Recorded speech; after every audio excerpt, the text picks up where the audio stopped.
Hello, my name is Luke Martin, and my presentation is going to be over negligence as well as ethical dilemmas that stem from negligence. So, negligence is a type of tort. Essentially, a tort is a civil wrongdoing. So, when someone does something wrong, we look at it through the tort lens. Essentially, is it done on purpose, i.e., an intentional tort, or is it done on accident, which is negligence? The definition of negligence is the failure to use the care a reasonable person would under the same circumstances. So essentially, when an accident occurs, an individual who is hurt through that accident would then sue through negligence. In order to establish a negligence claim, there must be several elements that are met. The first element is the duty of reasonable care. Second, breach of that duty. The third, causation. And finally, damages. If you're able to establish all four elements of negligence, then you are able to successfully prove your case and have the ability to receive damages and compensation. However, the opposite side, or in this case, the defendant, does have the ability to defend themselves. Now let's analyze this a little bit further. So what does duty mean? The duty of reasonable care essentially says that the defendant has to conduct himself or herself as a reasonable person would. You either have a duty to act or not to act. An act of misconduct is called misfeasance. An omission or the failure to act is called nonfeasance. So let's break this down. Essentially, you have to act as a reasonable person would.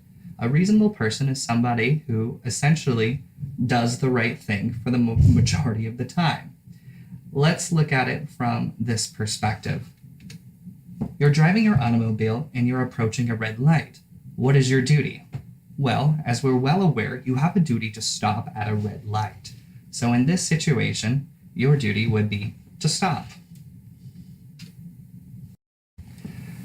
Now, what happens if you don't stop? Well, that's when you breach. So breach is the failure to perform a legal obligation or duty. Essentially, what you're looking for in any negligence case with regards to the second element, breach, is a wrongful act. So if you're doing something inappropriate, you're essentially going to not act as a reasonable person and essentially have breached your obligation. In that sense, let's look at it from this example. You're driving your automobile and you're approaching a red light. You decide that since you're in a hurry, that you are going to run the red light. Have you breached your duty? Well, of course you have. Essentially, you have a duty, as we previously established, to make sure that you stop at a red light. When you fail to stop at a red light, you have essentially breached your duty.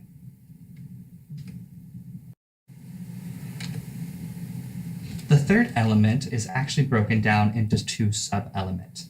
So, what does the third element, causation, actually mean? Well, are you the cause of the accident? Essentially is what it means. So let's look at it from two perspectives. Part A discusses proximate cause. This looks to see if the defendant's conduct caused a foreseeable injury to the plaintiff. Essentially, this element looks to see if it's fair to assess liability. If it's foreseeable, then proximate cause can be met. If it's unforeseeable, then proximate cause cannot be met. The second part, actual cause, looks to see if the defendant's conduct was the actual cause of the plaintiff's injury. The standard to use in this situation is but-for test. But for the action of the defendant, the plaintiff would not have been injured. So let's look at it from the example standpoint. You're driving your automobile and you're approaching a red light. You decide that since you're in a hurry that you're going to run the red light.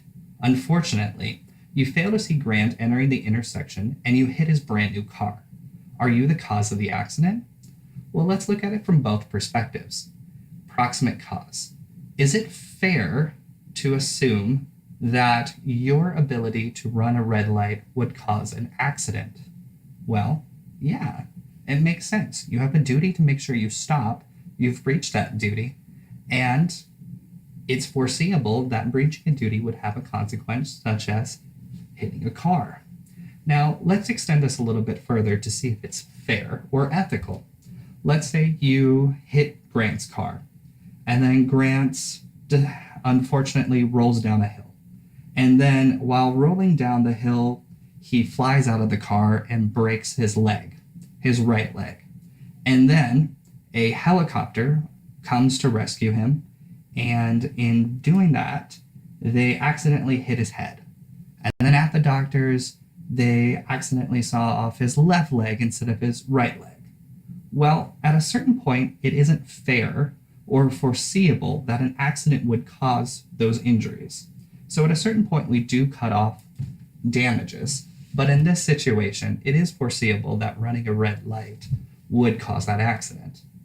So the second part is the actual cause. So let's use it from the but-for test. But for your actions of running a red light, would an injury have occurred?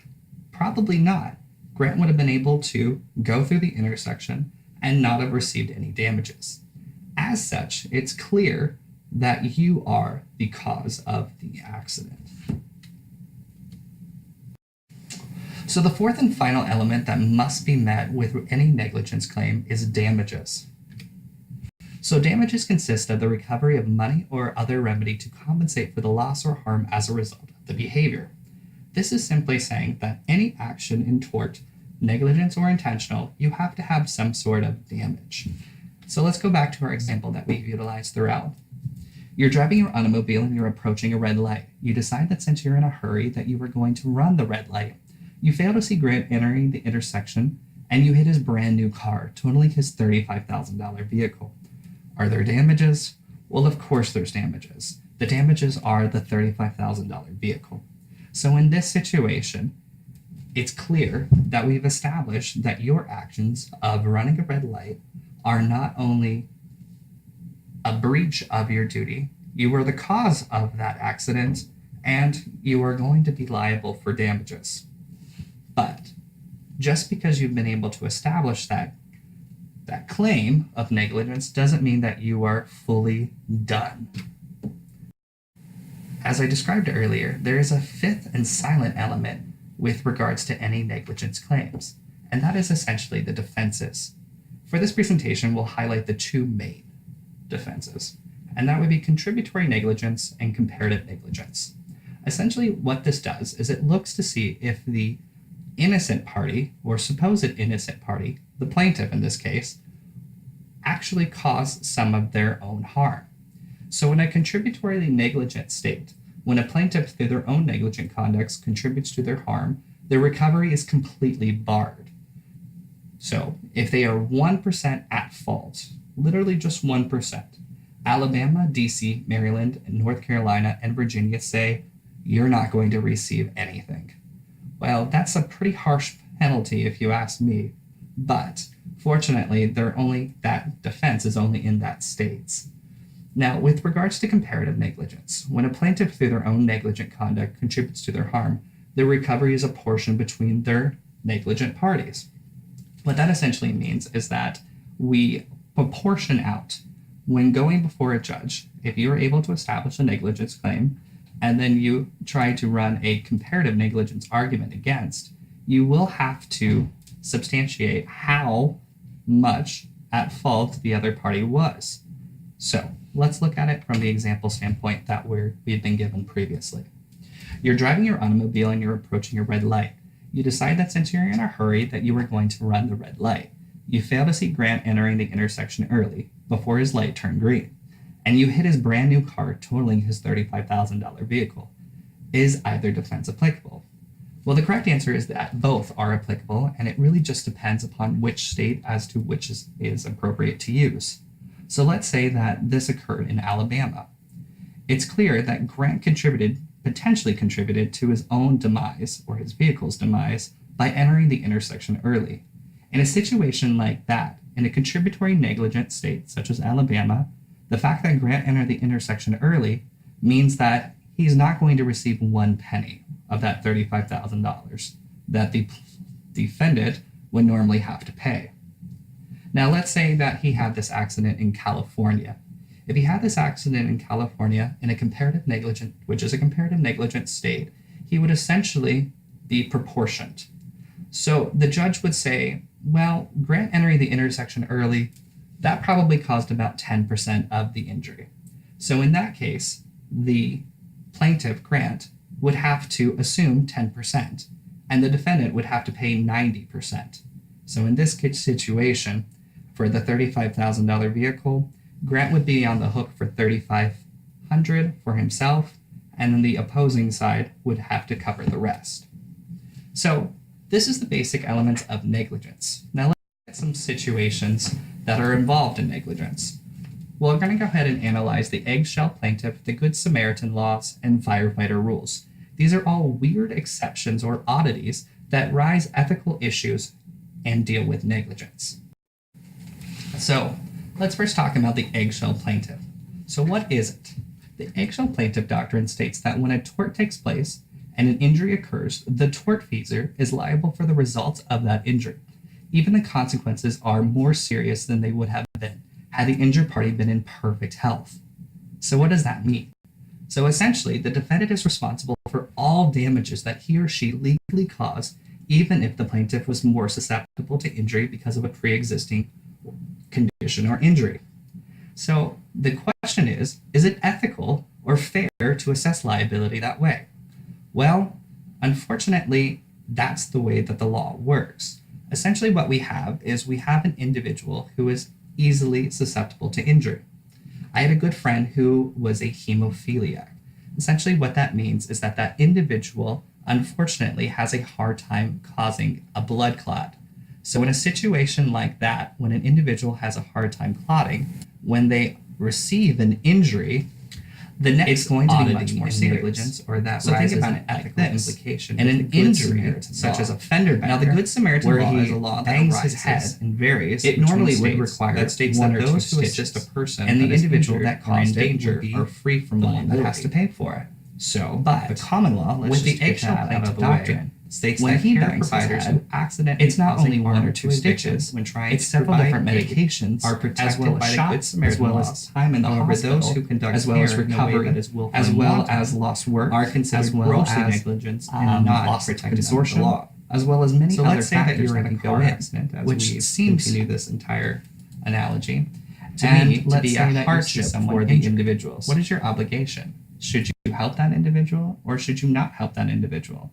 Unfortunately, due to the Good Samaritan law, you should be able to help that individual. However, in California, they've created an exception to that rule.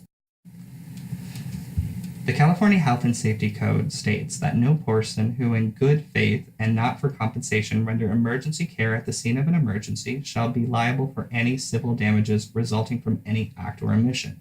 The scene of an emergency shall not include emergency departments and other places where medical care is usually offered.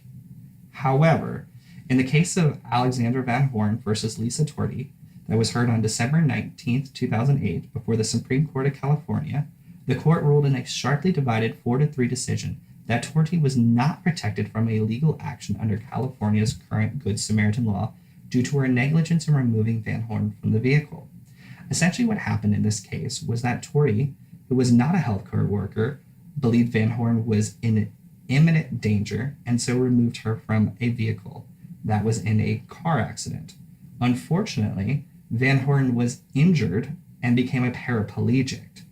So essentially, the Good Samaritan law should theoretically protect this individual because she is trying to help that individual.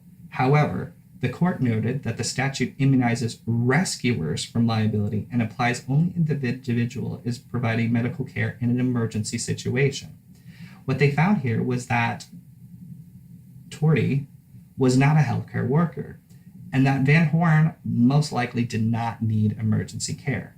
So in a situation like this, while the Good Samaritan law generally would protect an individual, it didn't. So now you have an ethical conundrum. Do you help an individual and potentially face liability, or do you let that person stay injured? To me, it's a hard choice. I think I would try to take the perspective that if I saw an individual injured, I would most likely call 911 and try to aid that individual without moving them. I think a lot of people are aware of this situation now and are afraid to help individuals. I think this is a sad thing that has occurred, but Negligence does happen and accidents do occur. And generally speaking, when injured people are given a choice, they will take whatever options are available to them to be able to provide care for the rest of their life. In this situation, Van Horn became a paraplegic, so it's only natural that she seeks out compensation for her injury.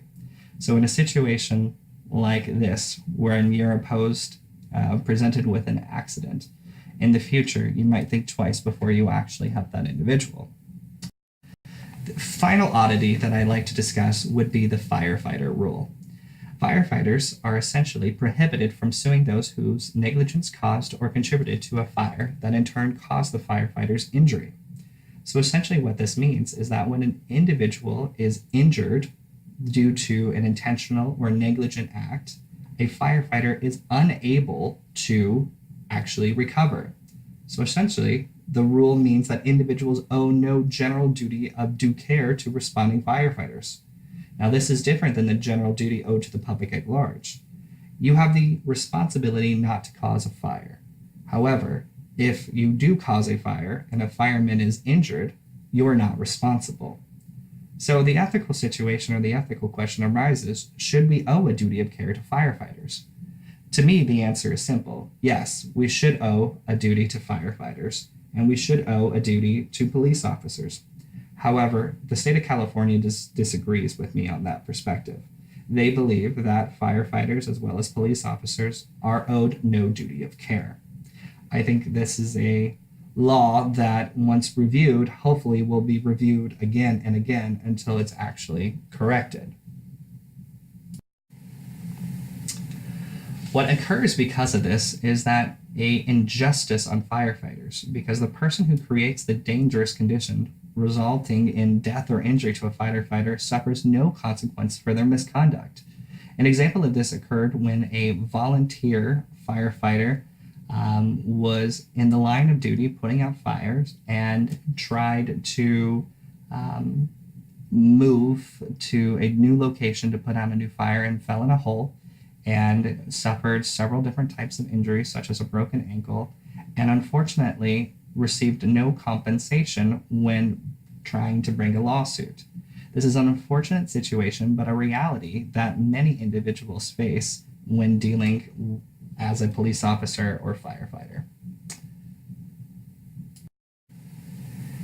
So this concludes my presentation. Here's a list of my sources that were utilized. Essentially, what I've tried to describe here in this presentation is what negligence is and what some of the oddities or ethical situations that arise due to the current laws that surround negligence.